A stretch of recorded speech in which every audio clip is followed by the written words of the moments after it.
wearing, diamond ring wearing, kiss stealing, wheeling dealing, limousine riding, jet flying, son of a gun, and I'm having a hard time holding these alligators.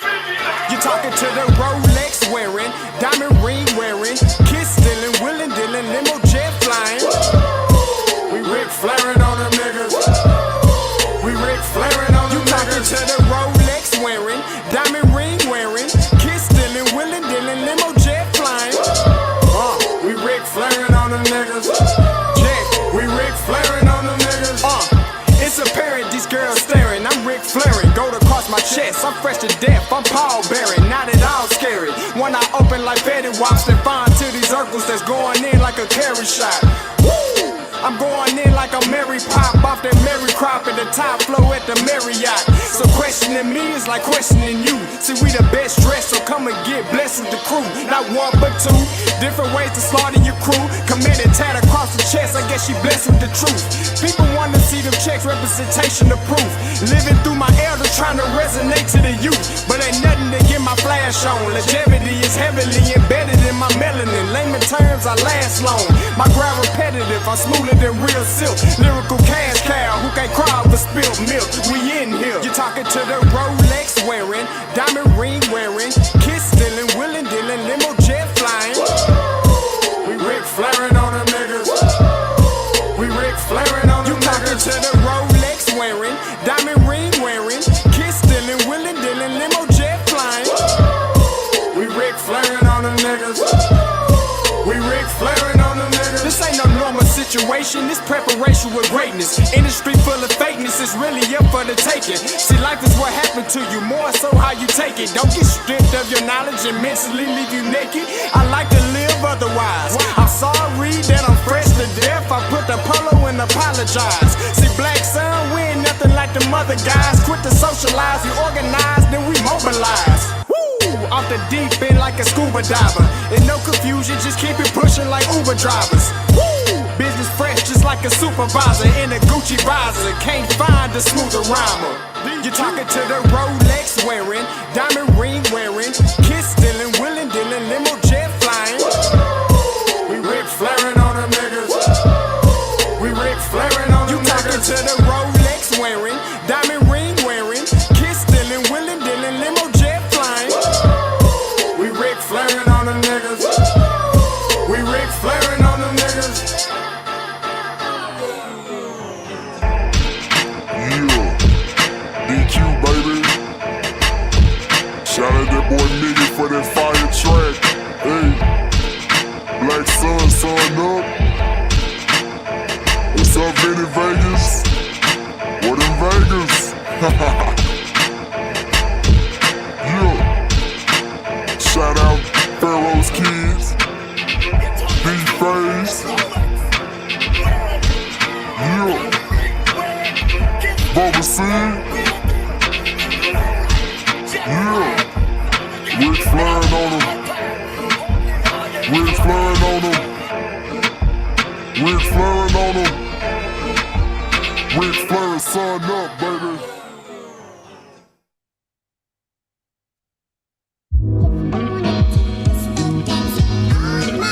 Yo, Scotty, you going crazy for this one. We see what you're doing, we salute you. Hey, let's get it started. It's Backpack Capital One. What's in your wallet? Got a call from my man A. Scott. I said I got it. Love that you highlighting all of these black colleges. Try to pay me for doing this. Look, bruh, if you don't get off my line with that foolishness, voice of the SWAC, pull up where you at. No cap if the Brody is speaking the soft facts. My advice, tune in to every show. Captain Petty, but we know that the sergeants are with the smoke. Speculate, just tell me what is we doing. Get into it, okay, look, I'ma say this and keep it moving. My boy Scotty, man, he off of the leash. Black grad, paying college, I'm glad that he called me. Walk it, cause we all been taught that talk is cheap. Even primetime knows Scott for the HBCU streets. What is going on, everybody? It's your boy Scotty, and I'm back with my man Kofi Hemingway. We in here for the Afterglow. Now, I know you usually catch us on a Monday. All right, I know you usually catch us on a Monday, but listen, we ain't stupid. All right, we know about prime time hours, okay? And tomorrow is the national championship, and we not about to get smoked. We not about to get smoked on the national championship. Ain't that right, Kobe? That's right. We ain't about to mess with no national championship. It's gonna be like 5 people on it. We go live tomorrow, be like 5 people on here talking about whatever we talking about. So we not dumb, okay? So we got together. It was like, hey, let's put. Actually, my girl came up with the idea. And she was like, "Why don't I do it today?" And I was like, "Oh, that's pretty smart." There, young lady. All right. So real quick before we get into the show, let me get to my announcements. All right. Make sure you join the off-script membership, donate, support, share, all that stuff. All right. You already know what it is. Podcast. I haven't been updating it, but that's on me. My bad. All right. Tiffany Green will be live in effect on the channel January 11th. That's on a Tuesday at 1 o'clock Eastern Standard Time, noon Central. Talk to your boss. Make sure you get a nice little long lunch break. All right. And bandwagon signing day is still in effect, January 24th. All right. Send your merch, do whatever you want to do to make sure your team gets in the top picks and categories. All right. That's what it is. That's what we about. All right. Cove. You already know where we starting first. Hot off the... No, we're not. We're not going there. How about them Cowboys? You thought we were going there. We're going to talk about them good the stars shine bright and big and bright in the heart of Texas. Holy moly, man. How about them Cowboys? Man. It's Sunday, so I'm gonna try to keep my language where it needs to be. You should, sir. You should stay in the spirit. There's a special letter that comes that's between E and G, and that letter is reserved for the Cowboys. I don't speak alphabet. Sorry. I don't speak alphabet. How about them Cowboys? That's all I'm gonna say. 50, put a 50 burger on them boys. Hey. I love them, man. I like the Cowboys this year. I love Dak, and I think they got a good shot this year, bro. And we got a good shot. And we playing 49ers first round. I smell the second coming. Ooh. I smell the second coming. Jimmy G, I'm not scared of no Jimmy G. That boy's a fluke. Fluke City. Fluke City. We ain't worried. That's gonna be an interesting game. Yeah, I know. Interesting enough that we gonna win. So interesting that we go win. 5 sacks. Keep that same energy for next week. Listen. I do. Listen, you already know how I get down. Listen, I stand on mines. Y'all see him now. Y'all see him. Second round. You in the playoffs? Y'all in the playoffs? Oh, y'all in the no. Oh. No. 1, 2, 3, Cancun. Yeah. Fins up though, okay? Fins up. Fins up. Y'all better go get Deshaun. That's what you better go do. You better go sell the cow and go get Deshaun. That's what y'all need to go do. I'm praying for Deshaun right now because he might. Never mind. See, you trying to get me to go funny on another black man, and I'm not gonna do that on tonight. I like Deshaun. He need to clear up the legal issues first, and then we'll talk back going. Ain't nothing wrong with a nice little massage. Ain't nothing wrong. Ain't nothing wrong with a little massage. Hey, happy feelings in the air. Boom, boom, boom. Happy feelings everywhere. Oh, God. Touching people everywhere. I can't stand you. Feel that happy feeling. Oh, man. Oh, God. Happy feelings in the air. I don't know how we not canceled. I don't know how we not happy feelings everywhere.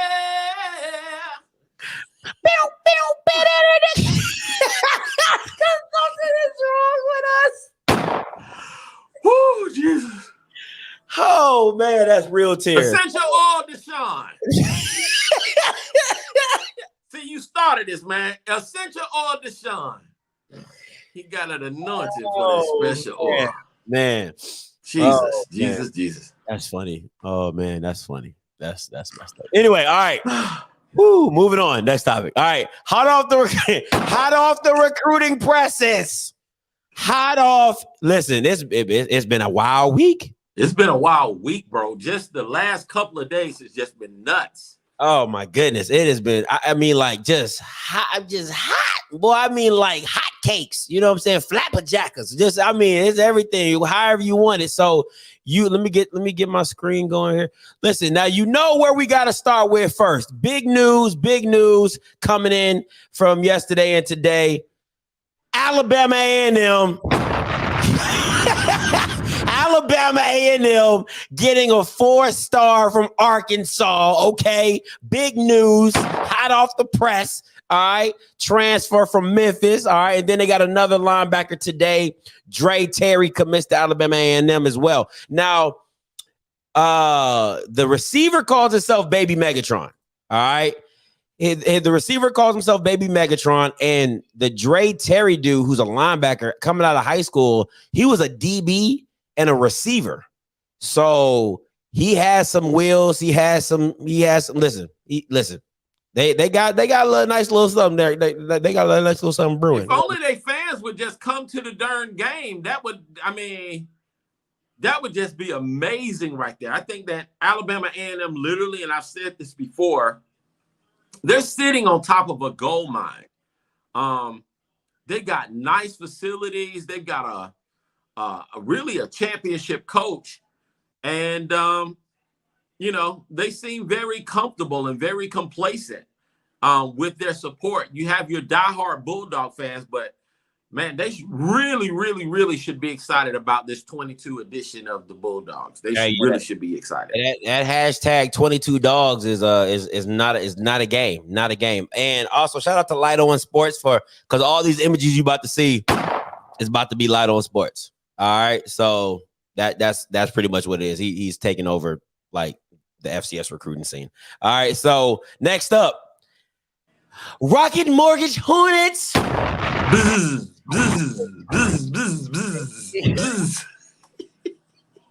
Rocket Mortgage Hornets. All right. Listen. Look, say what you will. He ain't playing. He's like, he done heard your little show. That's who you need to get on an interview and stuff. I want to see that with all that. Yo, listen. It's in the works. Eddie Robinson. Oh. It's in the works. Let's go. You know, listen, Kobe. Now I ain't scared of no ghosts. Like, yeah, I'm with the smoke, bro. I'm with it. Like, let's go. Let's go, but quietly, bro. Quietly, he's getting the job done. Real quiet. He's got his staff. He has a blueprint with the type of player that he wants. I mean, slowly but surely, and we gonna see. So, okay, once again, so a lot of these guys, they like, okay, so Juwan Howell didn't get a lot of carries at North Alabama, so it's not much film on him. And the guy from UConn doesn't have a lot of film on him, so it's not much you can be like, oh my God. All right, so it's just. Here's the thing about Alabama State, right? They have probably one of the top 3 offensive lines returning. That is true. That is true. So if you can win in the trenches, you're going to be competitive from jump. The issue is going to be if they find a freaking quarterback, which is going to be key, that's going to be the difference maker for their squad. Because in order to win the SWAC East, you need good, solid quarterback play because you're going to be playing against Alabama A&M, Mississippi Valley with that defense, FAMU, and Jackson State. So that's 4 quality defenses that you're going to see, and Bethune. So you're going to need a good, solid quarterback if you're going to come out of that East. Absolutely, and the running back room is low key becoming pretty nice. You know, Corey Merritt. You know, they lost Ezra, but they got the Juwan Howell kid. They got the Santo Dunn kid from Morehouse, who is a stud. You know what I'm saying? So they're cooking with something. All right, they are cooking with something down there in Rocket Mortgage Land. All right, next up, fam,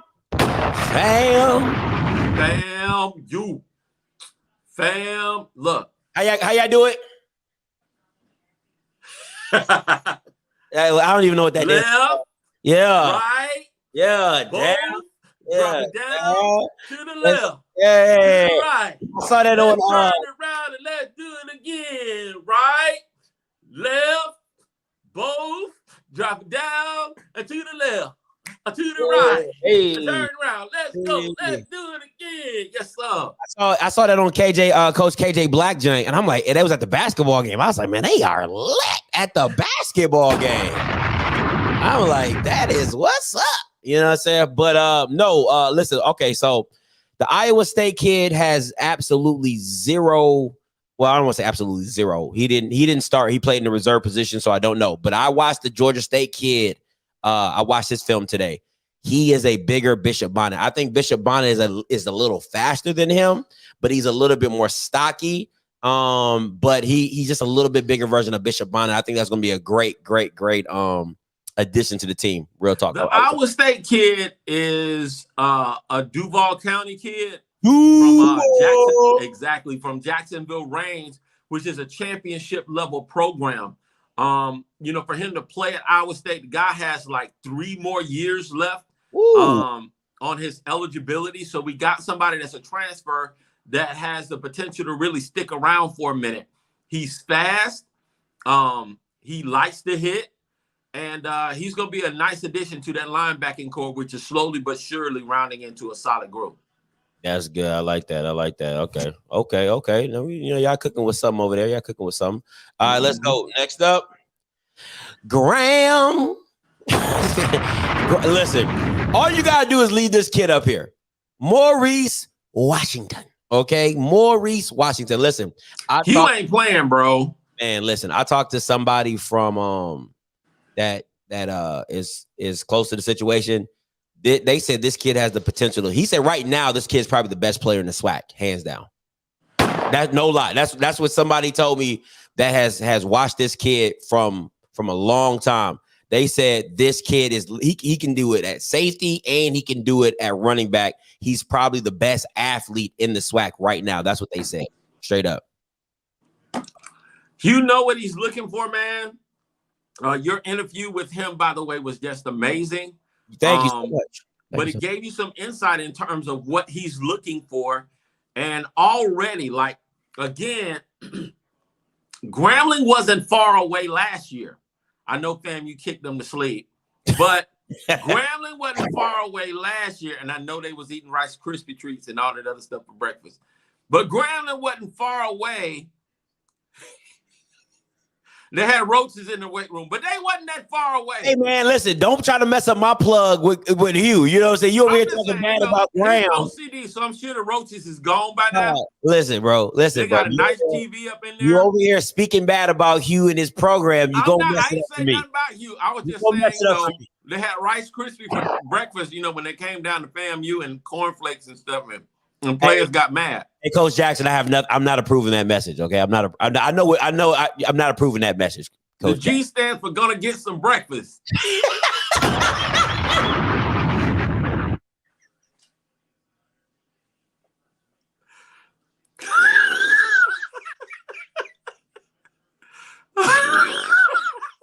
The G stands for good. Wow. Oh my God. I couldn't resist. Sorry. But seriously, Grambling wasn't that far away from being a strong squad. They beat Alabama A&M. They beat Texas Southern and Andrew Buddy. They beat Southern. And they almost beat Alcorn on the road. So the only just head puzzling thing, obviously, they lost to Cookman and lost to UAPB. Mm-hmm. What cup you talking about? That green cup you were drinking earlier. That's what they said. Oh, orange juice. Mm-hmm. But seriously, you know, they weren't that far away. So he's adding some serious firepower to that offense from a talent level, size, speed, power, and quarterback prowess, man, which is his thing. The G is gonna be tough to beat. Facts. Straight up. You know, you get somebody like Hugh in there with that coaching staff. I'm telling you, bro, like Grambling's gonna be in there, and they get some breakfast, boy, they're gonna be all right. That boy said they get some breakfast, they're gonna be all right. All right, next up on the recruiting trail, UAPB. Like me, who can sex you like me? Who can treat you like me, my baby? Nobody, baby. Hey, get that shimmy on right there. Put that little shimmy on there. Oh man. Put it on one more time. Fire it up one more time. Hey, fire it up. I got you. You love you like me. Who can sex you like me? Who can treat you like me, my baby? Nobody, baby. Oh man. Say what you wanna. Oh. I'm here to stay, cause I'm a mean old line. You can go where you wanna, but don't get in my way. I don't know how Doc Gamble still has a job at this point. I really don't understand it. They the new Valley. They the new Valley. They the new Valley. I don't care what nobody says. They the new Valley to me. So yeah, you can listen. You can tell them I said that. All right, you can hold that. All right, next up.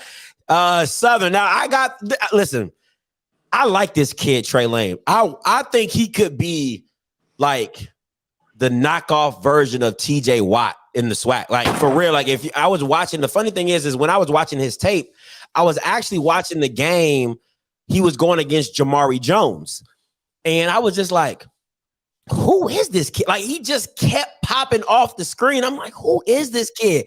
Every time you watch, he's coming around the corner, coming around the edge, killing Bamas, man. So I think he has a chance to be something really, really special in the SWAC. I really do. But Sean McCray, I haven't watched enough film on him yet, but we'll get to that. But that's what Southern's bringing. They just signed a JUCO guy today too, a JUCO DB. So yeah. So did all their coaches go back to Prairie View, or they still got to stay? Because that's the rumor mill, like. Just a few of them. Because they was like deuces, man. They just left Dooley. They gave Dooley the deuces, and it's like we're going back to Prairie View. Man. We went to Southern and everything, but we're going back to Prairie View. It was bad, bro. It was bad. When I heard about it, I was like, "This what we doing? Like that's how y'all just gonna do them like that?" But wow, yeah, they was. Yeah, Southern's gonna be nice though. Again, it's still gonna come down to quarterback play, and if they can find one, I know he's looking. Oh yeah, they need one. Bad, but it is what it is. All right, next up, let's see what we got next. Is that it? That is it. That's all we got. That is the end. That is the end. This is the end. Okay. Now, this is my thing. Like, I think what a lot of people need to be worried about is the fact of there's going to be a second wave, right? Like, there's going to be a second wave, and you got to be ready for that second wave. And that, to me, is where I think a lot of teams are going to find those one or two pieces left, right? So you're going to have the pieces of, like, when you do spring ball, right? You do spring ball, and then the guys start seeing their name drop on the depth chart, and they want to leave. You know what I'm saying? So I think a lot of teams need to be prepared for that. That you might find a quarterback that thought he was going to start that doesn't start. You're going to find a situation where a running back thought he was going to start that didn't start, and they jump into the transfer portal. So I think that second wave of talent is going to come in, April, May, June timeframe. and you're gonna see the SWAC elevate in that way as well. So I think you're gonna get a lot of talent coming into the SWAC, good or bad. So I hope a lot of teams don't shoot all their scholarships off early and keep a few in reserve just to make sure that they get that second wave of talent. Absolutely, man. It's coming, and that was one of the things that happened with FAMU's football team this year. They ended up getting Collier late, like deep in the training camp. He came through, as did a couple of other people, even after the signing period. Savion Williams didn't come immediately with the class, but after the signing period, here comes Savion. So, you know, I would say, yeah, absolutely. Signing day is not the end. It's going to be an amazing, amazing opportunity with the HBCUs and this whole transfer portal. I feel for the high school kids that are coming out. You know, COVID has obviously thrown a lot of different things off, but here's what I will say. There are still opportunities for these athletes to have their tuition paid for. There's a number of scholarship opportunities that they might have to go a different route, but you know, I want to encourage everybody to stay in there, hang in there, connect with people that know what they're doing, know how to find scholarships, but don't give up and don't get bitter. You have an opportunity to actually go with the school, go to the school of your choice, and walk on. You know, if you got the skills, you can do it. Yeah, what they say, if you got the skills to pay the bills, come on. That's how it comes down. That's how it comes down.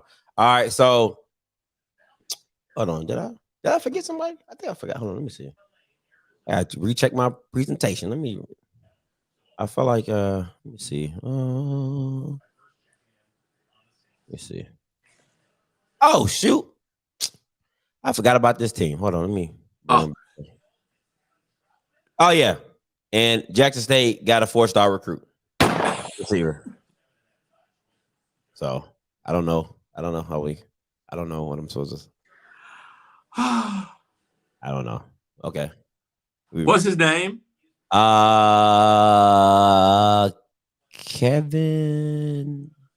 Kevin. Hey, bro, you remember back in first grade and third grade, they had a kid in the class that couldn't read, and they'd be sitting up there, and the teacher called on him. I don't know why they would call on the boy that cannot read, and everybody just be sitting up there. It, boy, is it. The word is it. You sitting there. Evan.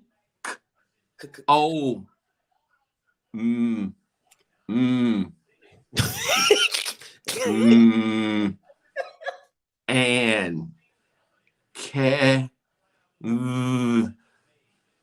and Coleman. Kevin Coleman. Kevin Coleman. Yep. And then they got the kid Jorenti Davis. Actually, that was more difficult to read right there, but yeah. So all right. So this is my thing, right? So I like the kid Coleman. Coleman's legit. Jorenti Davis, I watched this film at Tennessee State. Listen, to each his own. I'm not gonna give you a great. I'm not gonna say nothing else. You watch it. You watch the film. All you fans out there that think, you know, it's the next best thing since sliced bread, go watch the film. All right, go watch the film. And this is my thing, right? And I want to do it. I'm gonna start doing more case studies. But this is why. This is the thing with. This is the thing that kills me with JSU fans, right? So if I talk about them, I'm hating. If I don't talk about them, I'm hating. So it's like, bruh, where do you stand? Where do you stand? It's all good. You know, everybody is extra sensitive, and Jackson State hadn't really had a whole lot of attention over the last about 10 years and stuff. So many of them have forgotten how to, you know, just be successful when it comes to that. Now, if they go ahead and fix them potholes in Jackson, that would be something to really talk about. But seriously, you know, fans are just going to be fans regardless. They're going to say what they want to say. They're very passionate about the team. They're fanatic. And we're going to continue to do what we do. You just, you know, we're going to speak truth. They perform well. great. You know, it is what it is. We ain't gonna be overly excited, you know, but if they get mollywopped and thrown across the field like South Carolina State did in the Celebration Bowl, then we're gonna talk about that too. You know what I'm saying? I mean, that boy just picked that boy up and literally threw it. Facts. And I finally got the video footage of the game. So the coach's copy. So I'm gonna break that down sooner or later. Next up, national championship, Alabama versus Georgia. Who you got? I'm gonna go Georgia 31-21. And here's why. Like, Alabama has the better QB. They obviously have Coach Saban and all this. I think after Alabama just wiped the field with them in that SEC championship, I think that kind of like woke them up. I think they were on a mission versus Michigan. They're playing angry bulldog football. This game's going to be a whole lot more physical. And if Kirby Smart don't win this darn game, woo-wee, he gonna get some death threats. They're gonna be trying to kill that boy. The Klan gonna be on his yard and he white. I'm trying to tell you, he better win this darn game. Now, I believe that it is going to come down to the Georgia defense and how they scheme up to go up against Alabama. That's really going to be the key to the game. You know, Georgia's quarterback just can't turn the ball over. And that's it. But I think that Georgia's going to come out with a new dimension of intensity. I'm going to say 31-21 Georgia. Yeah, I'm going 35-31 Georgia. Now, listen, this is the only reason why I really want to go with Alabama, but I'm going to go with Georgia. I think Alabama is just built for these moments. Nick Saban is built for these moments. Like, it just somehow, he reminds me of Bill Belichick. Like, he was on the staff. There you go. He's always the most prepared at the biggest games. You know what I'm saying? So I think Nick Saban, I really think Nick Saban is going to pull it out, but I want to think that Georgia's going to, it's hard to beat a team. You know what I'm saying? Like twice. And yeah, it's hard to beat a team. Sometimes 3 times. But, just the thing is, Alabama still has the better QB. Saban has the experience. I'm choosing to go the intangible route, which is not normally wise. I do think that Georgia, they just did not play a good game in the SEC championship, and they got to play a whole lot better if they're going to have a chance. Now, if they go out there and they wet the bed, then I ain't got nothing else to say, which again is very possible because they have not beaten Alabama in a minute. And sometimes that really does play in a team's head when a team has your number and just really believe it. So they beat Alabama this season. When? Early this season, Georgia beat Alabama. No, they didn't. Yeah, they did. Let me go to the darn score. I could have sworn they did. Maybe they didn't. I don't know. Maybe they didn't. They didn't even play during the regular Georgia. Damn. Blue said they haven't beat Bama since 2007. God, oh, my bad. Dang. Never mind. That was under Mark Richt. Damn. That's tough. Yeah, I think I picked the wrong team. I think I picked the wrong team. Don't get scared. Don't get scared. It's 2007. Yeah, man, you just got shit. I'm gonna go just with the year the Bulldogs, South Carolina State won, so we're gonna go with Georgia. All right. Hey, babe, how many likes we got? Hey, get my likes up, guys. Stop playing. I know it's a lot of Jackson State haters in here, but hey, since you're gonna hate, the least you can do while you're hating is at least hit the like button.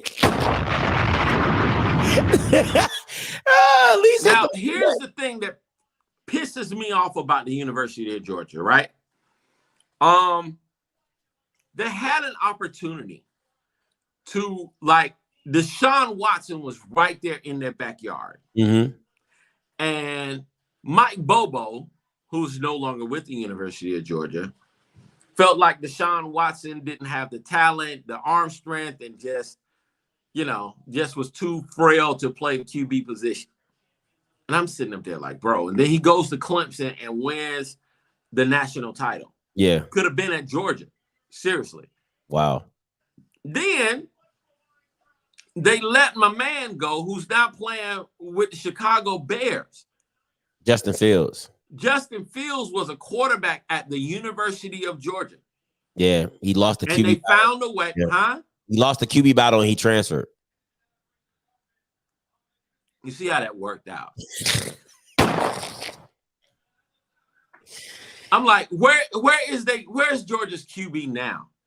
Is he in the league? Is he starting? You know, so I've got questions just about, and I'm not saying, you know, obviously sometimes players aren't necessarily practice players, and coaches a lot of times have difficulty trying to understand a quarterback with additional abilities outside of the norm. Mm-hmm. And they try to put him in that box, and that's not their game. Like I feel like even with Mike Vick, they messed up his career trying to make him be something that he really wasn't. You know, man, just with a little bit of imagination, Mike Vick he already tore up the league regardless, but still, he could have been even more dynamic. That's facts. That's big facts. Now, let me ask you this. I don't know if you've seen the FCS championship game. North Dakota State won, beat Montana State. Would FAMU or JSU gave North Dakota? Because I've been hearing a lot of whispers about, oh, Scotty, Jackson State would have played. Look, bro, would FAMU or JSU? Here's the deal. Now, obviously, Montana State did not show up, and this is what I feel happened. They're back. The quarterback got hurt in the first quarter. Yeah, I mean, when you have in addition to that, when you have that week off or 2 weeks off in between, when you're playing your best ball and you take that time off, no matter how hard you practice, it messes with your timing. It messes with your flow and your confidence. And North Dakota State is used to playing in big games. They're used to playing in these games. They have a formula for success that has been winning. And their line play is absolutely immaculate. As good as FAMU's defense is, both FAMU and Jackson State would have got mollywopped by North Dakota State at this time. At this time. Now give it a couple of years. We get our weight up, but trench-wise, North Dakota State didn't do anything. I want to say they didn't do anything tricky. They didn't do anything. No, they just lined up. Scheme-wise, that was just like, oh my God, can you believe? Nope. They lined up and they played football. Yeah. On both sides of the ball. They didn't do anything to trick you. Bruh. North Dakota State would have killed Jackson State. They would have killed Shadur. Like Shadur would have been on a stretcher on his way out the darn stadium. If South Carolina State did that to them, North Dakota State would have, bro, they about to score about 70 in the first quarter on Jackson State. Somebody said, you mean the FAMU JSU Austin? Look, bro, I mean, we just being real. Not right now. Not right now. Not right now. That was funny. That man said the all-star. Hey, we're going to start picking bad. Here's what I say. There is hope. And I will say that the key to this, skill-wise, FAMU and Jackson State match up. It's not like North Dakota State was super fast. Mm-hmm. It wasn't like they were super athletic. But they lined up and they played football. And they got the ball to the right people at the right time. Football. Mm-hmm. Yeah. It wasn't anything extravagant, just straight football. Skill-wise, the SWAC is right there. Scheme-wise, execution, quarterback play, trench, we're not there right now. But that could change. Okay. I mean, I had a few people who reached me up about that. So now people just be getting hyped. They need to lay off that yak when they be talking about stuff like that. That was funny. But here's the thing. People need to understand how easy it is to get blown out in a game. It's real easy. You go out, you do 3 and out on your first play. They march the ball down the field. You're down 7-0. You come back on the kickoff, 4 and out, give the ball back to them. Now you're down 14-0. So now guess what? You got to throw the ball. Now you throwing the ball, trying to do stuff you don't normally do. Your quarterback gets hurt, blah, blah, blah. Here we go. Game over. You got a backup in a championship moment who's not as prepared as your starter. Pick six, now it's 21-zip. You haven't done anything. But it's real easy to get blown out in a big game. It happens all the time. It happens to professional teams all the time. You add turnovers in there, and the game just really, really, really gets out of hand. I mean, it couldn't have been worse. What was it, 28-zip at halftime or 35? I didn't watch the game. I watched the first quarter, and then I was like, this game's. No, we not ready. If you can't win, and people be talking about all this is my concern. Really, with everybody getting all of these 4-star athletes and blah, blah, blah out wide, with your skill positions, if you don't have trench play, it's not going to matter. No matter how good your skill people are, if you don't have solid trench play, you're going to get mollywopped. That's real. That is real. And that's the difference. That's why the MEAC has cleaned the SWAC's clock over the last few years, because A&T's trench play was better than Alcorn's. It was better than Grambling's. It was better than whoever the SWAC had. Jackson State got mollywopped this year because South Carolina State was way more physical than Jackson State was ready for and prepared for. And they got exposed in that element. And if it does not get fixed, a whole lot of teams, even within the SWAC, are going to be busting Jackson State in the mouth. You're going to see it. Let me ask you this. With the influx of talent, how much is it on the coaches to coach?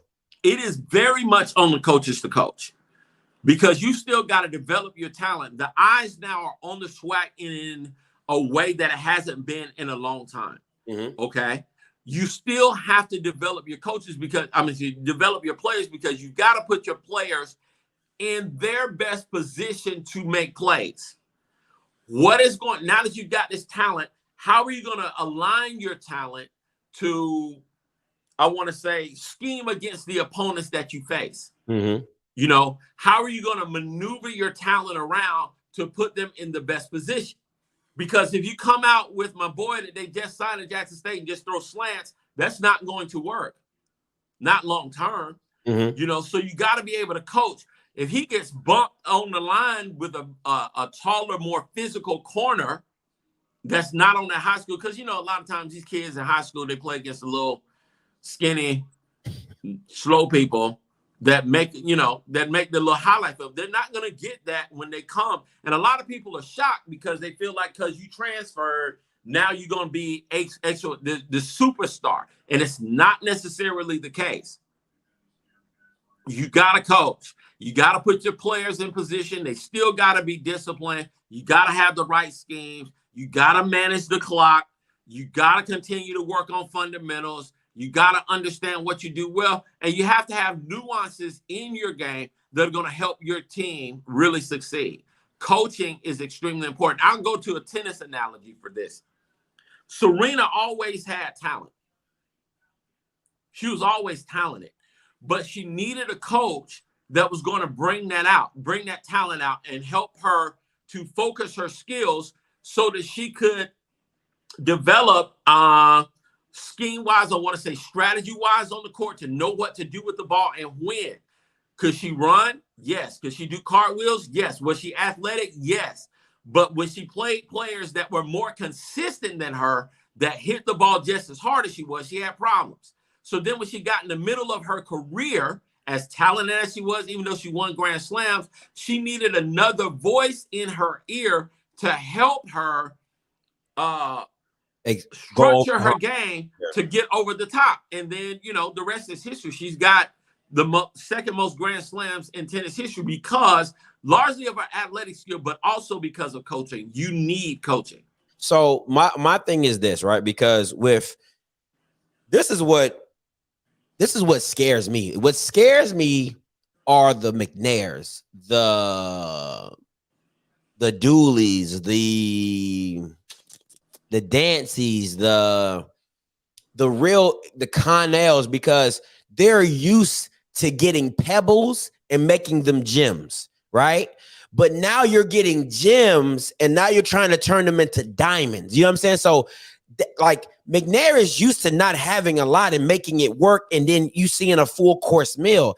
I can only imagine if you give him the players that are measuring Power 5 type players and speed of Power 5 type players, because in the portal there's so many kids there. They want some scholarships. All right, so they'll go to Lorman. They'll go wherever they got to get a scholarship and go there. So that's what really scares me, is that you're giving high level talent to coaches that are used to developing pebbles. You know what I'm saying? So now you're giving them instead of a blank canvas, they got some paint on there that they're just going to touch up and move around and add some stuff to it. And I think that's what's going to make this year a lot more special, because you're now, instead of you having a 6'2", 250 guy on the D-line, you got a 6'4", 305 guy on the D-line. That's a huge difference. And here's the thing, this is why you also have to coach. It's not like one team has all of this talent. Like, yeah, just about the whole SWAC has upgraded. Yeah. So you're still going to very much have to coach and make sure your players are in position, because everybody except for one team out in Arkansas got people that are coming in and follow the yellow brick road. Follow the yellow brick road. Oh, Follow the. Sorry. So my thing is this. I'm gonna hold I'm holding everybody outside of Jackson State to a higher standard now, because there is no longer the excuse of, hey, we're working with crumbs and they have a chef. That's no longer the excuse. Look, here's my thing at the FCS level. Jim Tressel, who's one of my favorite coaches of all time, he had 3-star athletes, 2- and 3-star athletes at Youngstown State. They won multiple championships in a row. Because they understood how to develop the culture on their team and how to develop their players. Mm-hmm. You don't hear anything about any of the people that North Dakota State signs. Nah, no hype. No hype at all, but they are kicking everybody to sleep. And even the FBS schools don't want to play them because they have a system that works for them. Yeah. Understanding that system and not getting caught up in the stars is a big deal. Now, the stars are helping to bring the spotlight to our schools, but I remember distinctly, bro, the University of Miami under Jimmy Johnson didn't even have a ranked class. Florida State was always number one. Mm-hmm. And the University of Miami would just go down there and they would kick Florida State to sleep. Or Florida State would miss the field goal at the end. Either way, Miami was winning the game. Yeah. You know, you do not need stars to win. You still got to coach these people. They still got to be mentally tough. They still got to overcome adversity. And, you know, they got a job to do because now the expectations are definitely raised. And, you know, it's going to be a big deal, man. We got to step up. All right, last question, then we're going to get to the call lines. Call lines, let me see. Let me put this in there. Call line. Open 516-259. To Russell Hammond, to Kofi, did FAMU move from the MEAC because they couldn't win a title? No, we moved to the MEAC because the teams in the MEAC were really boring. And at the same time, I'm just messing with you.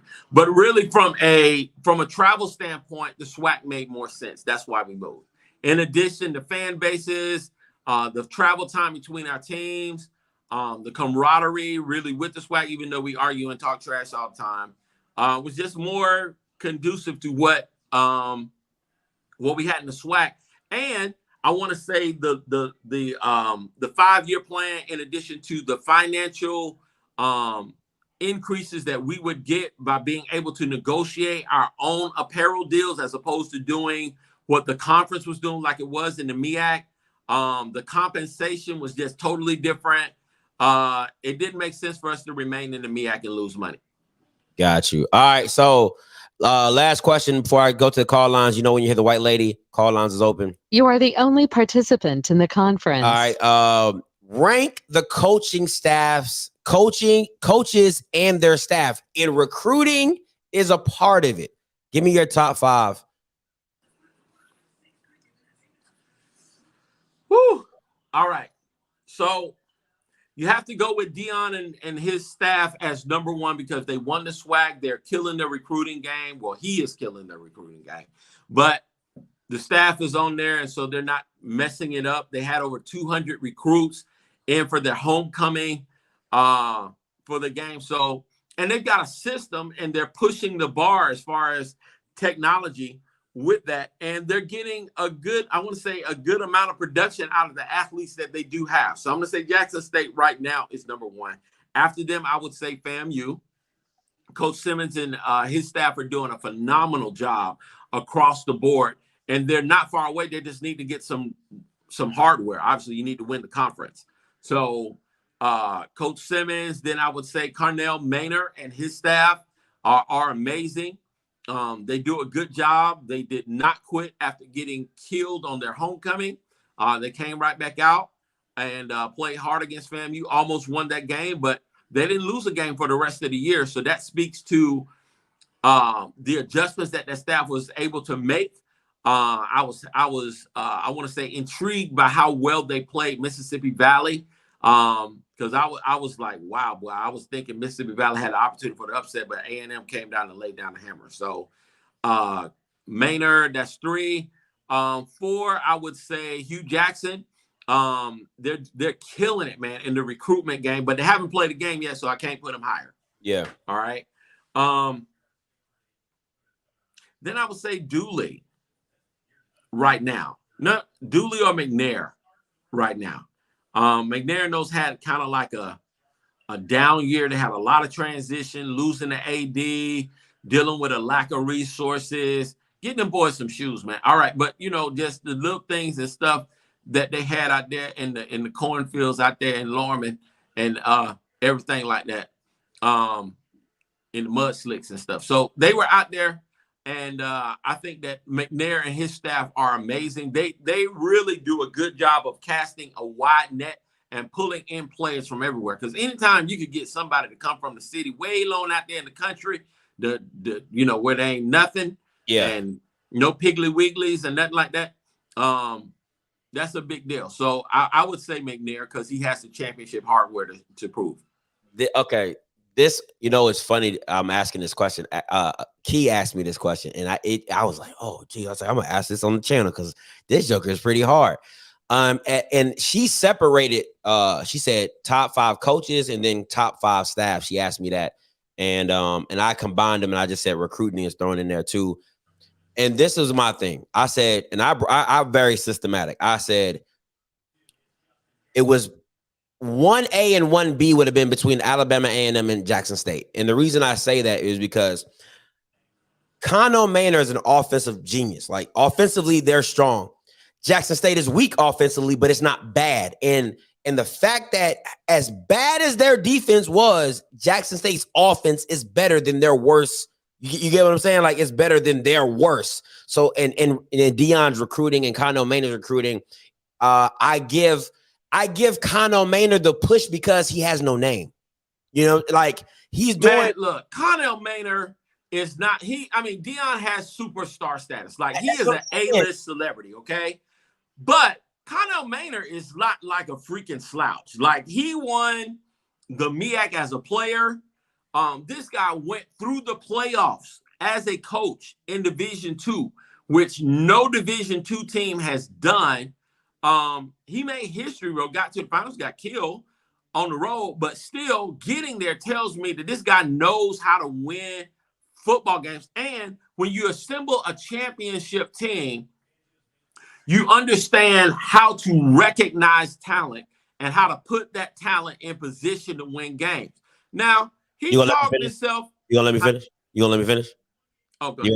Yeah. I appreciate you. Thank you. All right.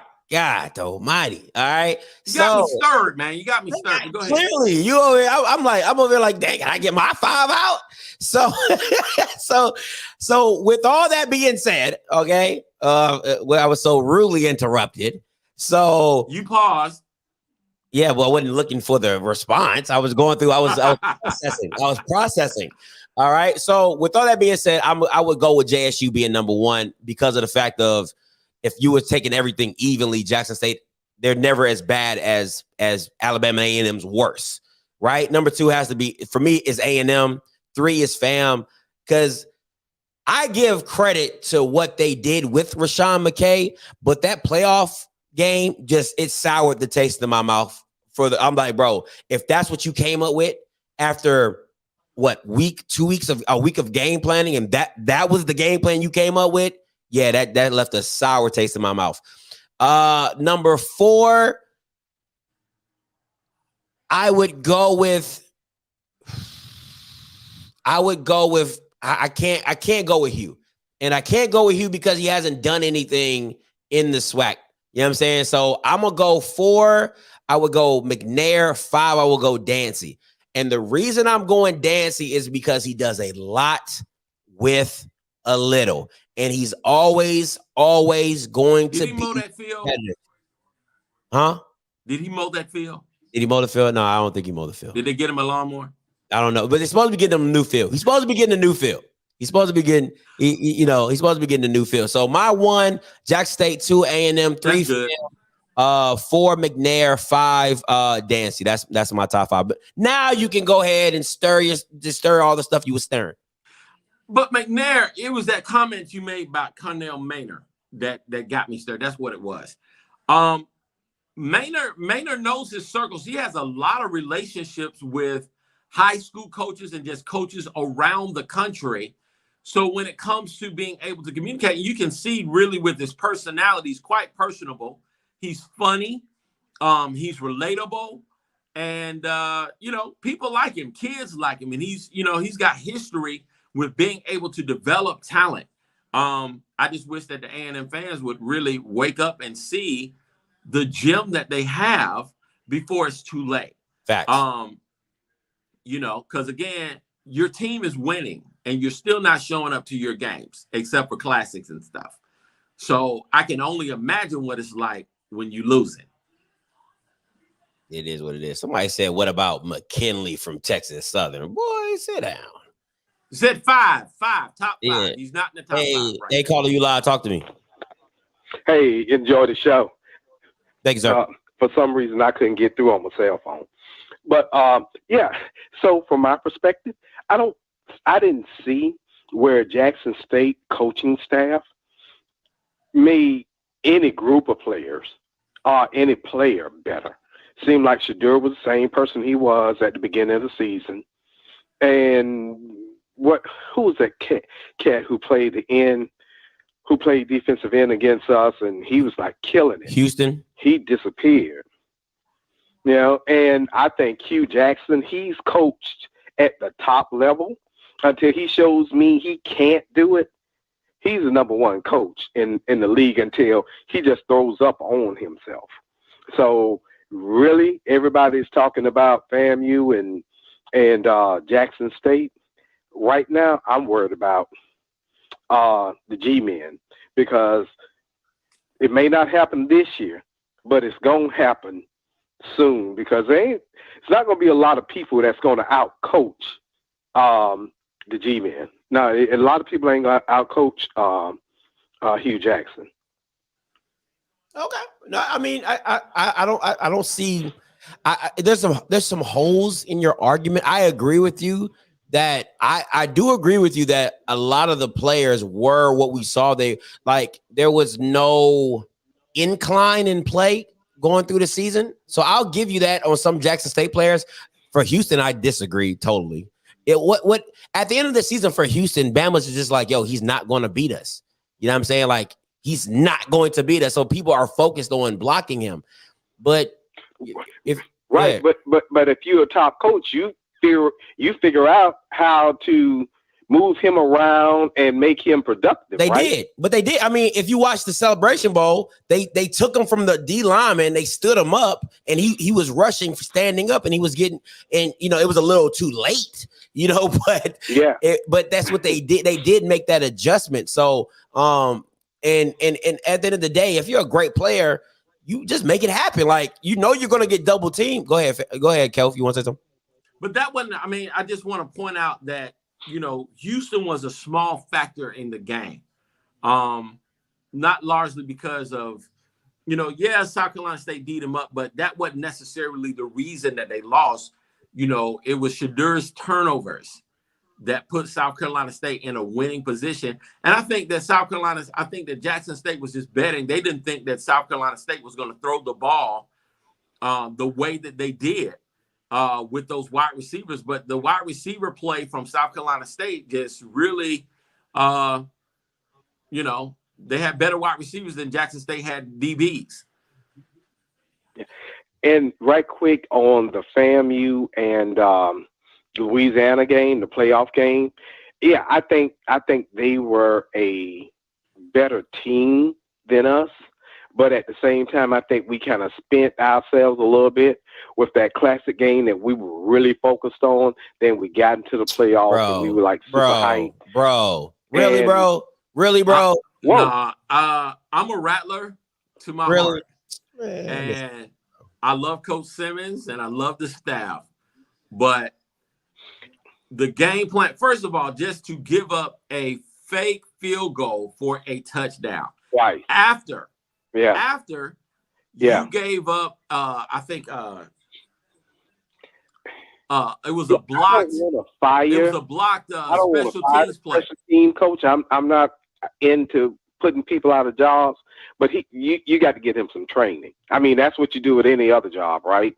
If somebody is not performing at least average level, then you get them some training and give them an opportunity to improve. So let me ask you this. If they don't, so you would you move on, so but hold on, hold on, let me ask, so no, wait. Hold on. You can't listen, sir. You can't blame this all on the special teams coach.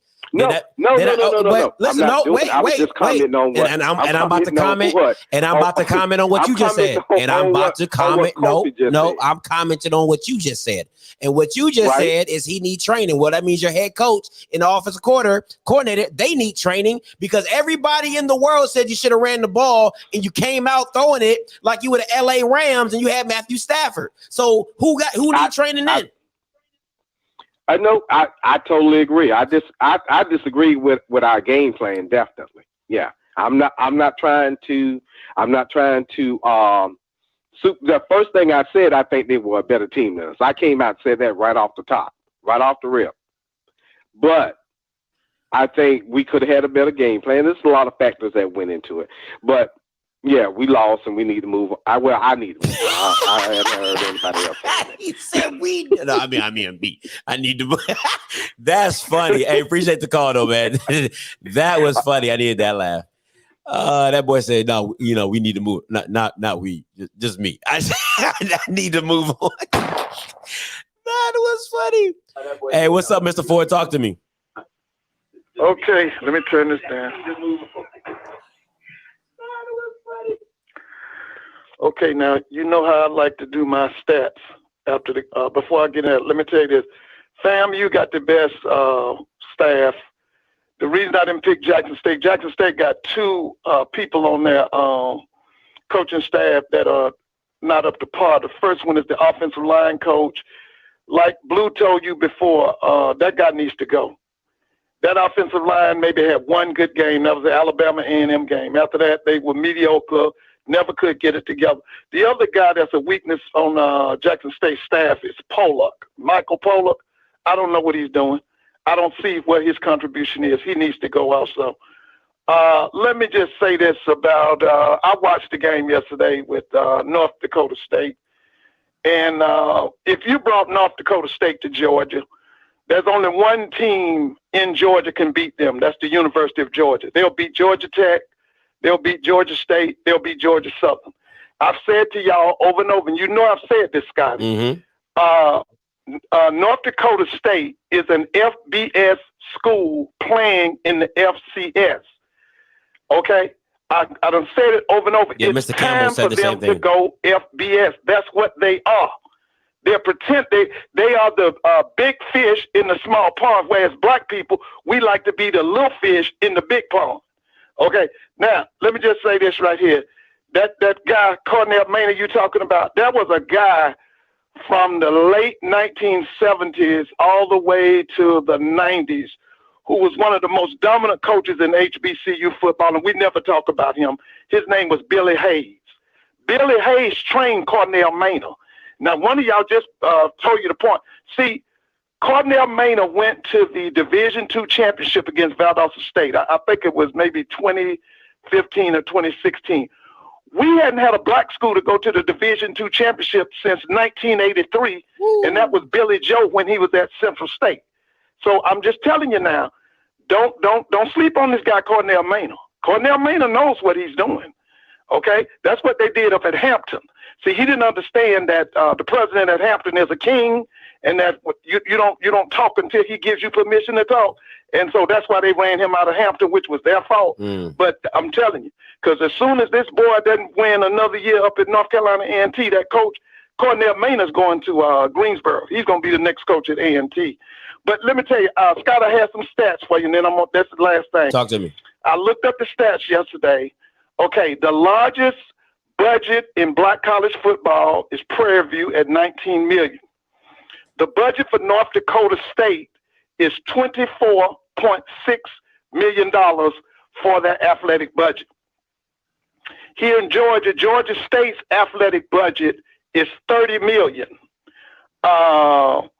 You know how we brag about Prairie View's budget because they got $19 million. Yeah. I looked up Texas A&M's budget is $212 million.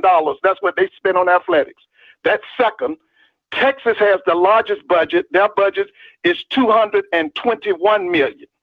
Okay, so I just wanted to put that out. And so let me just tell you this. I agree with what you could put a SWAC all-star team together, and I don't know if we can beat North Dakota State. I'm going to be honest with you. Because I keep telling you, North Dakota State is FBS pretending to be FCS.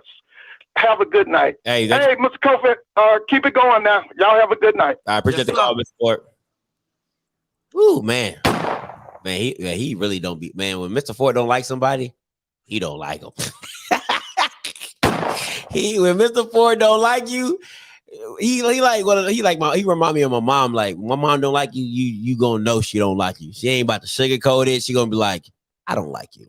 You know what I'm saying? Just flat out in your face. If he met Michael Pollock, how you doing, sir? You know you can't coach. That's Mr. Ford all day long. I'm telling you, man. Mr. Ford be telling it like it is, but man, I just can't. I can't say that FAMU has the best coaching staff. I just can't. I feel like they have a lot of solid hires, but I just think that A&M and Jackson State, what they do well, they do very well. You know what I'm saying? It's elite. You know what I'm saying? Offensive, they're elite. And then Jackson State defensively, they're elite. You know what I'm saying? I wouldn't really know what's elite about FAMU. What's up, babe? Hey, get the likes up, guys. Get the likes. Where we at? Hey, get the likes up. Stop playing. All right. You know when the like police come in, they won't be playing no games. But get the likes up. But yeah, that's my thing. I just think with them being, like I wouldn't say what does FAMU do elite. You know what I'm saying? Like, that's my thing. So it is what it is. Now let me see. I had one more question. Let me ask you this before I go, since there's no callers on the line. Let me ask you this.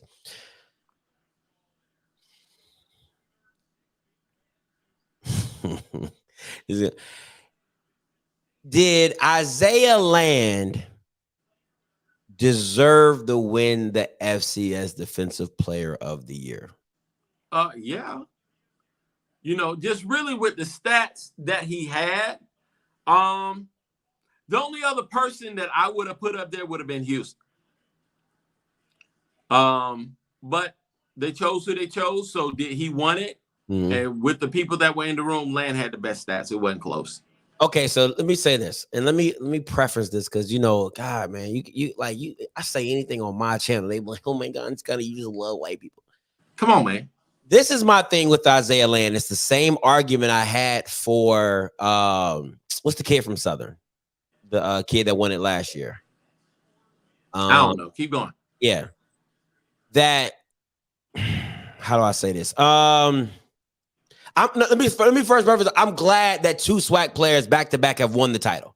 All right, I'm gonna start with that. I'm glad. I'm happy. It's Jordan Lewis. Thank you so much, Paris. All right, Jordan Lewis. It's to me, it's like if you have one great player, and okay. How do I say it? In the Big 12, they don't play defenses, right? They don't have any defense. So you have these absorbent, you have these astronomical, stats that quarterbacks throw up, and they have all these passing yards and percentages or whatever. For me, it's like the SWAC. That's the SWAC in offensive line. Your offensive line play is really never that good. So if you have one stud that shows up, it's real easy to get 15. I know people will be like, it's not really easy, but it's kind of easy to get a lot of high numbers in sacks. Now, this is my thing. This is the only reason why I have a problem with him winning it, right? Because when he went against a standard off Southeast Louisiana is not even the best, but when he went against a above average O-line, he didn't sniff Cole Kelly. Probably because he was being held a lot, bro. Straight up. Now, four quarters is being held. Let me say this. FAMU, like Land, wasn't even. This is why he deserves it. Because going into this year, nobody even knew his freaking name, except for the people that were on the team and his mom and dad and all them.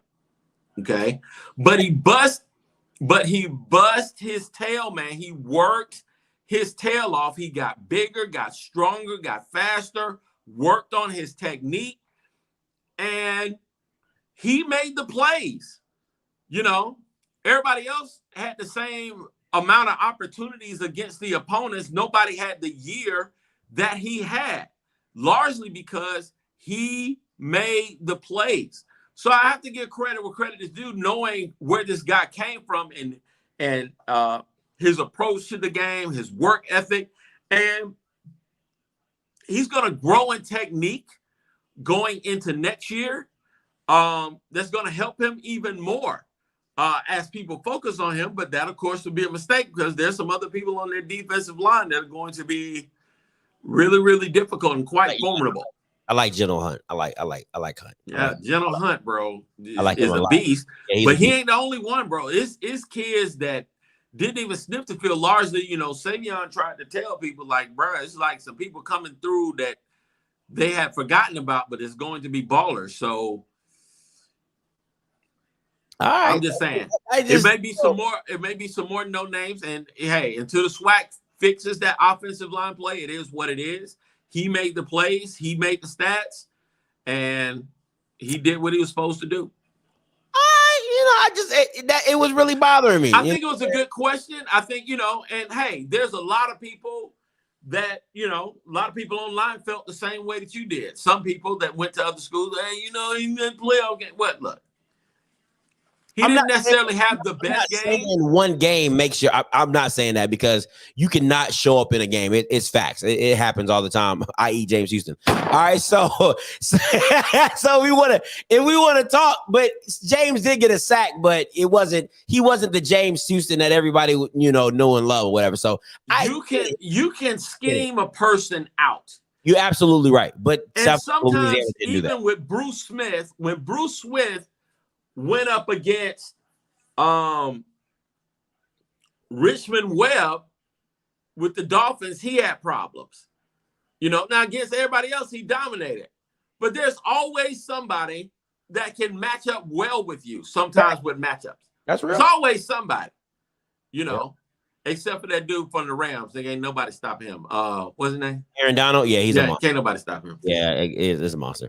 All right, let me get to some of these callers. Hey, Ryan, what's up? Talk to me. You live. Hey, what's going on? How y'all doing? Good, man. Cool. All right, couple things. First, are you guys going to the Orange Blossom Classic this year? Absolutely. I'm debating it. I think I'm gonna go to the I want to see the real estate agent. I want to see the real estate agent gets Howard. I'll be there. Yeah. So. Okay, cool. If y'all don't mind, what about y'all recruiting rankings at this point? You know, I know signing day a month away, but to this point, can I get y'all recruiting rankings as far as maybe top 3 teams in the SWAC? If I'm being honest, I have to go A&M 1, JSU 2, and surprisingly, I have to go Valley 3. I'll have to go Valley 3. What about you, Kofi? Kofi, what about you? Jackson State make the splash with the top numbers in terms of if you're going star quality. I would say Jackson State, Grambling, and then FAMU. Okay. And A&M was actually in there I would probably put A&M as 2. Well, Kofi, let me ask you this on that topic. Is X-Man coming back?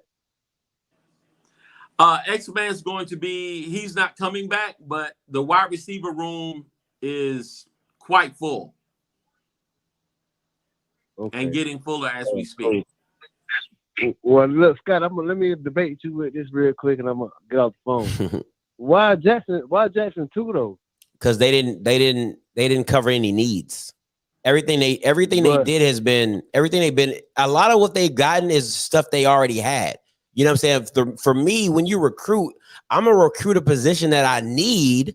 You know what I'm saying? And then at the same time, I'm gonna feel a weakness, a void in my team. And I think A&M has done that to the. If you haven't seen A&M's recruiting list, and we're going off of just paper, they've recruited everything they recruited everything they had. Now, I will say Jackson State did get a Samoan dude from Utah. Yeah, that, played offensive line, but that's just one. Utah. The trench play is going to be challenged severely come this fall. Again. I see, and I'm glad you brought that up because I've been hearing y'all talking about, Jackson was the out physical in the Celebration Bowl. Listen, y'all got to stop looking at one play and making that be the end all be all for the whole game. Jackson State was out skilled. Like listen, real talk. I was at the game. I know a lot of y'all was too. Shaq Davis and the cornerbacks from South Carolina State were the best in the game. When we thought that our quarterbacks and Malachi Wyman, we thought he was going to be the best in the game. That didn't happen. Shaq Davis proved to be the best wide receiver in the game. And on the other end, Durant and the other dude shut our receivers down. That was the game. It wasn't a trench play. Shit, excuse my language. No, you're fine. The running back didn't run like Kendra Flower. Everybody thought, he had to have a big game. He didn't have no big stupid game. Like I was at the game. I know you guys. Could you press pause for a second? Yeah. Go ahead. All right. So right before the half, what happened to Shadur? That was the game. And Kobe, you said it earlier, and I agree with you 100%. Yes, to me, Shadur fucked the game up. That turnover, that was huge. So that wasn't by the D-line? That wasn't by the D-line? Bruh. That was the offensive line. How did they get in the backfield like that? Play. If you look at the so-called best offensive lineman Jackson State had, which was the he got whooped. He got whooped on that play. Not only did he get whooped on the play, but he watched the man. Tackle Shadur. And then go get the ball. If he would have stayed in the play, he could at least recover the fumble. You're right. He didn't even do that. You're right. So that was horrible. I agree with you 100%. You're right. That was definitely a defensive line play, but it shouldn't have been that bad. That play shouldn't have been that bad. Should have been a punt, whatever. But they, South Carolina State did what they did. But to me, it wasn't more they line or in the trenches. It was more like skill position. Like our DBs got beat a lot. So hold on, Ryan. Let me pause you just real quick. Let's be real. Let's be a whole buck out here. I'm gonna need you to take the fandom hat off, and I just need you to put your football cap on for me real quick. All right. Jackson State has made their money off sacks and short fields when it comes to scoring the football, right? So you didn't get all the sacks that like you didn't get all the sacks and strip fumbles and all that type of stuff that you were used to getting. No, that is true. You know what I'm saying? And that gave Corey Fields, because listen, let's be real. A lot of y'all said about short fields. A lot of times, this is the first team I've ever seen against Jackson State turn a short field into touchdowns every single time. Any other team that's 9 points. But Scotty, let's talk real talk. Now, let's talk, because you were absolutely right. Now, especially on the South Carolina State side, but you're right. They turned them into points, but was it because of the defensive line not getting pressure? Because the DBs, real talk, the DBs was getting beat. Come on, Ryan. Hold on, Ryan, you're the same guy that's called in, and I remember like it was yesterday when I said about Alabama A&M's pass game. You kept saying, "But Scotty, will he have time? But Scotty, will he have time? But Scotty, will he have time?" True. And Corey Fields had all the time in the world. So please explain to me who's to blame. But Scotty, listen, real talk. The first half, I think you even said it yourself. Corey couldn't hit the backside of a barn. The second half, man, he made throws. He made throws that the quarterback at Georgia can't make right now. That is no longer the point. That is not the point. The point is that you have said all season. You've said it you've called in every game that I've said Andrew Body's going to do this and Akil. You always said if they have time, Scotty, they ain't gonna have the time to sit back there and throw the ball. Well, Corey Fields had all the time in the world to pick y'all apart. So make me a believer that your D line did not come up. Your D line didn't do anything. Listen, but again, let me say this: Corey Fields can freaking play. No argument. That's fine. Again, Corey Fields can play, and both of South Carolina State's wideouts are pro level. Yeah, they're gonna play on the next level at that game. And Jackson State's DBs will not play on the next level. Not right now. I don't know. I disagree with that. I disagree with that because I wholeheartedly disagree with that. Now, CJ Holmes, I don't care what you want to say. You can call it. Scotty, real talk. Just on that game alone now. That doesn't make you a career. One game does not make a career, bro. Like this is why I can't stand Jackson State fans. Y'all was just dick riding DeJon Warren when he came into the spring and was tearing it up, and then he has one bad game. He has one. Go ahead, Ryan. No. Let me talk for me. Like I still to this day I fuck with nigga. I know nigga is a good player. In the spring he balled out in the spring, but just to me, I think you in particular. I'm talking to you. I think you've been overrating nigga this year. He's not overrated. Saying, he been thrown. He's not overrated. Let me tell you why. Let me explain. Can I explain, please? This year, nigga done had a bad year to me. He's better than what he done put on film. Okay, ULM, he had a good game to me. Like that one pass, I watched. Keeping in mind, I watched every Jackson State snap.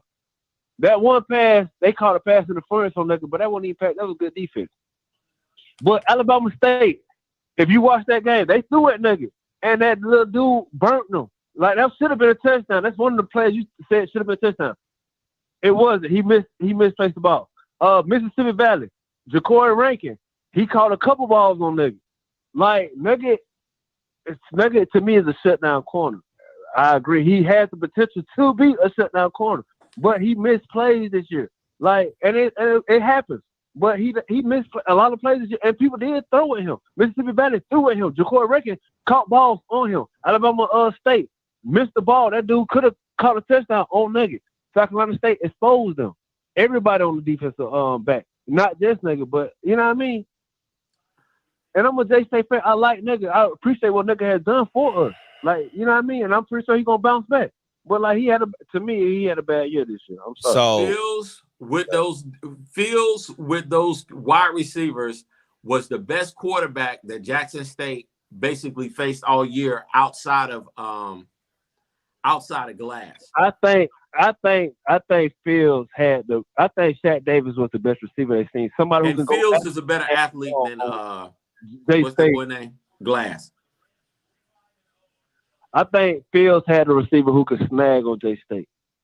A lot of other teams tried to outrun them, and they quarterbacks couldn't get on the ball. But, like, South Carolina State had a receiver who could snag the ball on J State defenders. And Nugget wasn't there all the time. It was not trying to make this a Nugget show. It ain't like I said. Okay, Nugget let me help you out. beat. Let me help you out, bro. Like, cause you're really you're not giving the whole context of what you're talking about. That's what's really bothering me. What you're saying.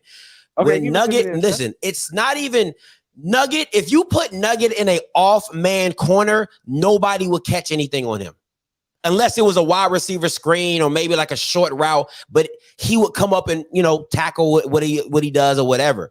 When you play Nugget every single snap in a press man scheme that has a mirror technique, bro, if you beat me off the line, let me explain something to you. I played wide receiver. The best thing I love to see is a receiver playing press man, because if I beat you off the line, you're naturally in a trail technique. That means if I have a quarterback that can put the ball out in front of me, I'm going to beat you every single time. And you know how many times Nugget has had safety help? Not that many, because Shiloh doesn't have the range to cover that far. So he's literally on an island. Okay. So let me help. So it's a scheme thing. I think because listen, let me tell you this, and I'm a stand on this one, and anybody can, and you can, if Travis Hunter had to do half of what Nugget does, you would see Travis Hunter get burnt too. Because Travis Hunter is not a press man corner. He is a off man corner. He is like a Marcus. Look. Wait, let me finish. Let me finish. He's a Marcus Peters type of corner. He likes to look and clue. He likes to jump routes. That's what his thing is. He's not physical. He won't press you. That's not his skill. He will run with you now, but he won't press and push you out. That's not him. So if you ask Travis Hunter to do what Nugget has to do on every single freaking play, Travis Hunter will get done up too. And you can take that to the bank because of the scheme that they play. It is possible. But go ahead. Got it. Listen, and I don't want to make, again, I do not want to make it seem like I'm trashing Nugget, because he, not only what he does on the field, I'm talking specifically about the spring, but I know he's a good player. I ain't even trying, like I say, to me, he just had a down year. And listen, if you was just talking about the trail technique, if we go talk football, taking the fan hat off, we talking football. If you're in the trail technique, you should be ready for a comeback then, right? A comeback route. That 15-yard comeback route, you should be ready for that, right? If you're wait. Oh, go ahead, finish. I'm sorry, finish. Go ahead, finish. No. But like you say, and I agree with you, Nugget, because he's that good. No doubt about it. He's that good. He can handle that, and Shiloh doesn't get any help. I agree.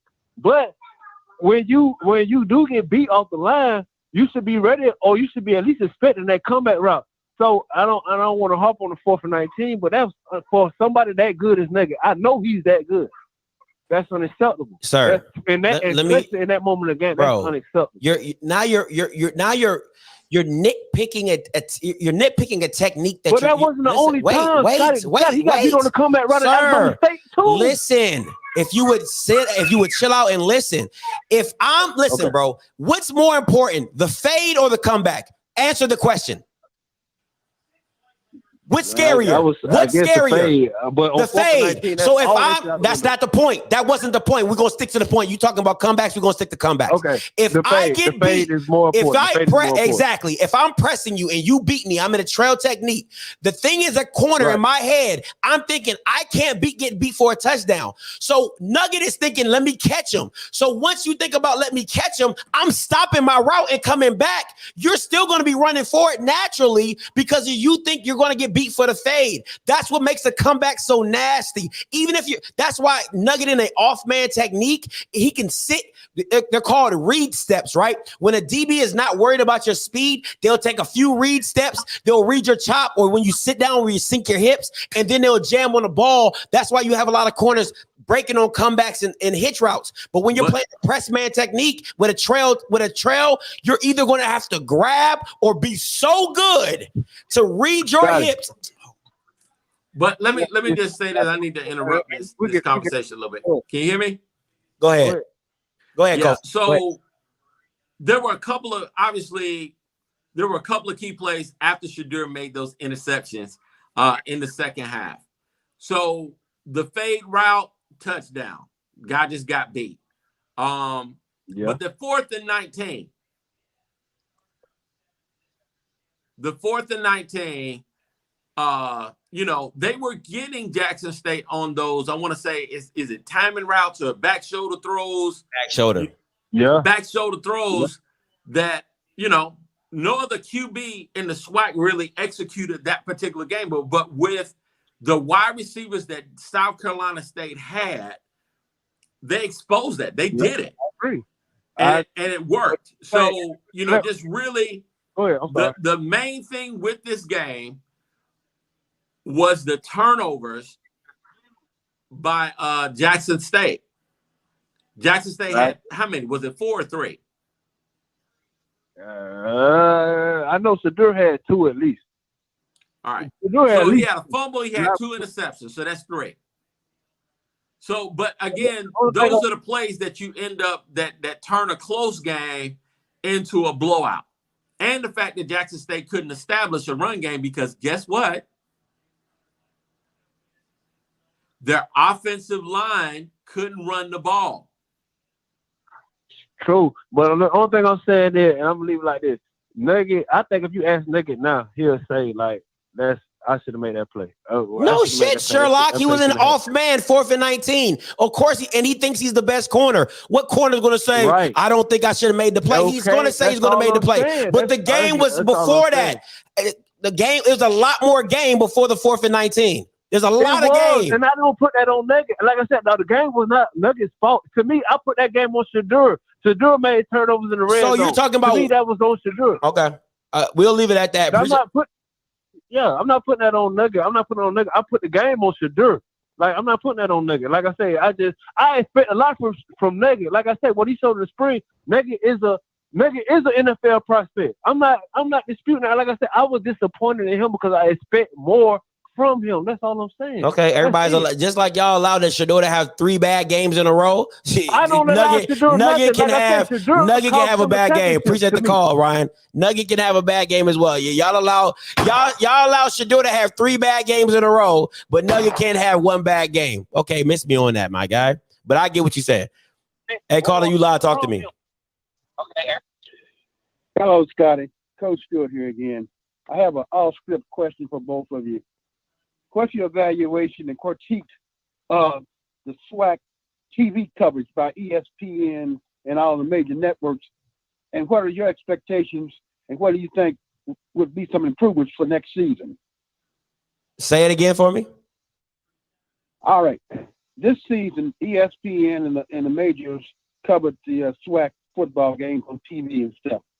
What is your critique and what do you think that you would improve on the TV coverage for next year? That's a good question. How about we have some timers that work? How about some tickers and timers that don't look like they from 1965 on the bottom of the screen? How about that? How about some production where sometimes the sound is in, sometimes the sound's out? Like come on, man. They just do it any kind of way. Just do it any kind of way. Just throw it together, man. I mean, just foolishness. Just foolishness. Go ahead, Kofi. Whatever. Yeah, well, what I add some more cameras on the team because that the more cameras you have, the more angles you're going to have as well.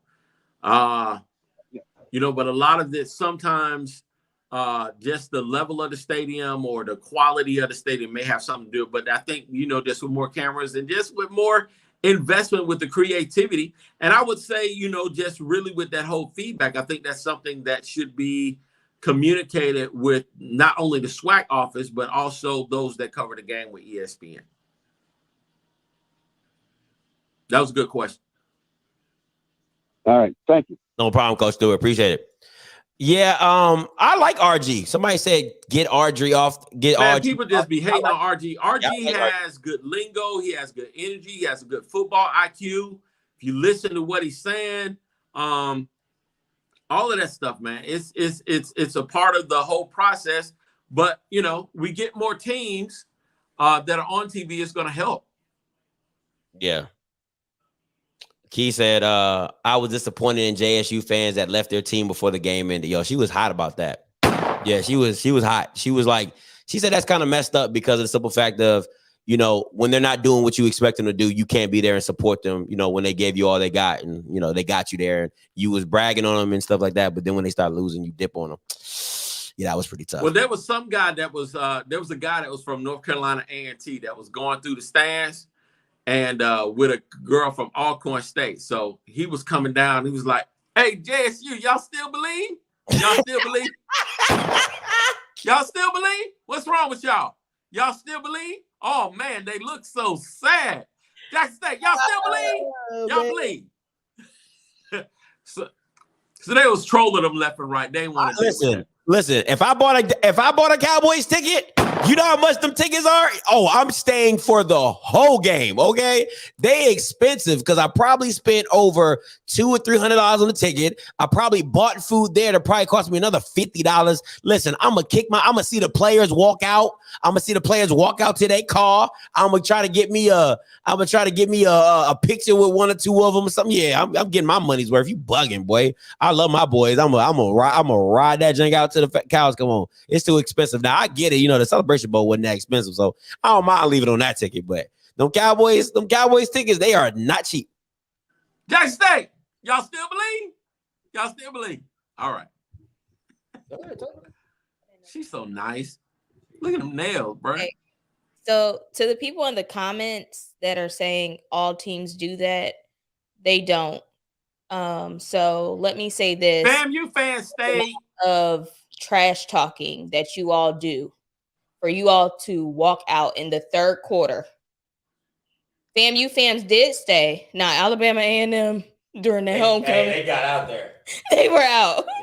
They were out. But for Jackson State, for the I Love, the this, as you guys were waiting hours to get into there, and Shadura being, as my love would say, Jesus Christ Jr., to see their supporters walking out, I just think that takes away from them wanting to play harder, from them even feeling like they can come back. You want to know that you're going to be supported, good or bad or indifferent. One thing I'll say about FAMU, during the Orange Blossom Classic, I still saw the strike.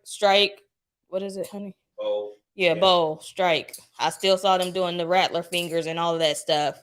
Did I say it right? Well, it was a 1-point game, though. You know what I'm saying? It was a 1-point game. Went down to the last minute and stuff. But the playoff game, our fans stayed to the end, saying alma mater, y'all all of that, man. So, I mean, y'all a long time, y'all are wallowing in it still because y'all are the SWAC championships, but you lost the whole Celebration Bowl.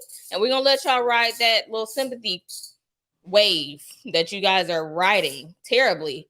But do better. Next season, don't go so hard for your team if you're going to leave them boys hanging when they're not making you look good. And that's what I have to say. Hey, guys, FAMU fans are not throwing up gang signs when we throw up the strike sign, okay? We are a cult. Rattler Nation is a straight-up cult, but we're not throwing up gang signs, so calm all that down so the popos don't be all excited and stuff like that. Yeah, so it is. Hey, man, my girl speaks her mind. That's how she feel. That's how she feel. You know what I'm saying? It is what it is. Hey, but man, I'm sure the Jackson State fans were excited to be in a city that didn't have as many potholes, so they wanted to get out there and drive around. They wanted to drive around and get it. He was like, "Oh, this is nice, man. I ain't got to worry about my axle. I ain't got to worry about my axle dropping. Oh, that's real nice. I ain't got to worry about getting no new tires. This is nice, man. I like this. I like this, man. This is sweet." So they was like, "Man, I'm about to get out here. I'm about to get out here in these streets." Hey, man, but we about to get up out of here. Listen, hey, on Tuesday, Tuesday, Tiffany Green, January 11th, will be in the building. ESPN commentator, you already know, and love her. All right, she'll be in here for an interview live here. All right, make sure you get a long lunch break. And Bandwagon Saturday, January 24th. Make sure you tune in, checked in, and make sure you tune in. Tune in, checked in, and locked in at Bandwagon Signing Day. All right, listen. Y'all know my top 5 by now, so I shouldn't have to say it. Hey, and Kofi, you got the Bowling Strike Zone coming up this Wednesday?